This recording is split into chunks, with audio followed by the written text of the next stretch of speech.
On finit ce soir avec une session appelée Financer un projet entrepreneurial en phase de démarrage. Et on a la chance d'être avec Perrine Bayabi, cofondatrice de WhatsApp Africa, qui nous donne quelques minutes de son temps pour discuter dans les coulisses de la JOO 2020. Comment ça va ? Ça va bien, ça va bien. Le débat était très intéressant. J'ai pris beaucoup de plaisir à partager et à être là. Et comme j'expliquais, j'étais en effet en tant qu'intervenante, mais j'étais aussi très à l'écoute de ce qui s'est dit et puis très intéressée par les différents moyens d'investir dans les projets. Donc super, ça va bien. Et tu venais donc en tant que cofondatrice de WhatsApp Africa. Est-ce que tu peux nous dire en quelques mots ce que c'est ton projet ? Alors, WhatsApp Africa est un projet qui est né en 2013. C'est un projet engagé, militant par rapport à un leitmotiv très clair qui est le porter conscient et qui s'ancre dans la vision de la consommation consciente autour du textile et principalement du textile made in Africa, donc un textile éthique. Voilà, donc ça c'est la base du projet WhatsApp Africa qui est décliné sous une marque mais qui est avant tout une maison, une vision consciente. Et pourquoi c'est important de venir comme intervenante et de participer à une semaine comme celle-ci ? Alors c'est vrai que moi d'habitude je suis quelqu'un qui plutôt de l'ombre et qui ne me prête pas souvent à ce genre de jeu. Mais c'est vrai que là, voilà, je pense que c'est important.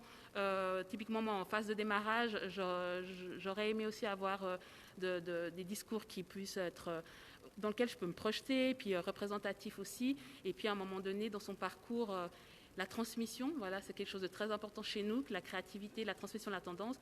Et puis voilà, il faut entre ce qu'on prône et ce qu'on fait, il faut être aligné. Donc quand je pense que c'est important de transmettre, à mon tour aussi de transmettre à mon niveau, même si je suis encore dans un processus. Et qu'est-ce qu'une semaine comme ça ? Parce que même si tu es dans ton processus d'évolution, il y en a qui sont au début de leur développement de projet. Qu'est-ce qu'une semaine comme ça peut apporter à ces personnes qui se lancent ? Alors, je pense que ce qui est intéressant, c'est que c'est très, très, très varié. Moi, j'ai regardé justement le programme l'année passée aussi. Et ce qui est intéressant, c'est d'aller piocher en fait dans ce qui peut nous aider ou là où on a des doutes ou enfin, aller piocher cette connaissance. C'est vraiment comme, pour moi, c'est comme un panier garni de plein de choses et puis on pioche ce qui nous intéresse. Donc, c'est très, en fait, je trouve très varié et puis il y a quelque chose de très concret que j'aime beaucoup. C'est du parler vrai et ça, j'aime. Et puis tu as beaucoup parlé de l'art du timing pendant cette conférence.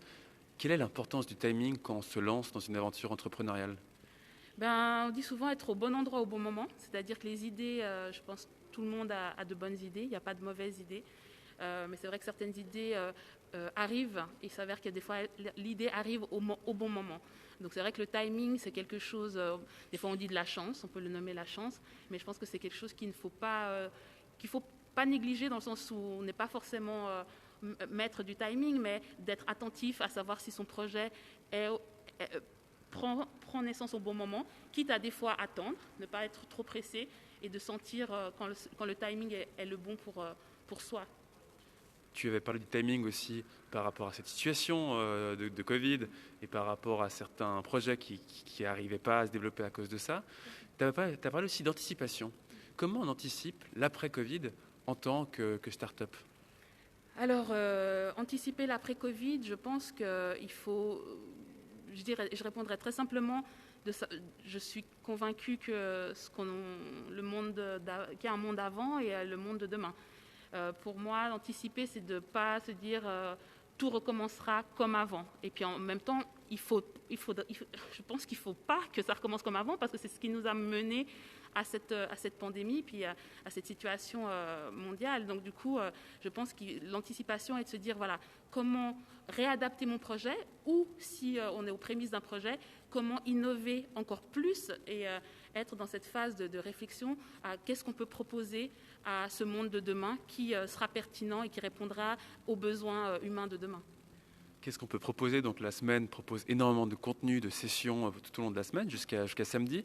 En regardant la caméra et en parlant à ceux qui nous écoutent, quel message tu veux te retransmettre à toutes les personnes qui hésitent encore à se lancer et qui ont besoin de conseils ? Dans l'entrepreneuriat ou dans l'entrepreneuriat qu'est-ce que je pourrais dire ? Je pourrais dire que le monde de demain est aux entrepreneurs. Pour moi, il faut entreprendre. La nature nous le demande, le monde nous le réclame. Donc il faut entreprendre. Je pense que l'entrepreneuriat a son devenir et a son avenir. C'est juste qu'il faut entreprendre avec cette réalité qui est celle-là. Mais il faut continuer à absolument entreprendre et de plus en plus. Un grand merci à toi et bon courage pour la suite. Merci à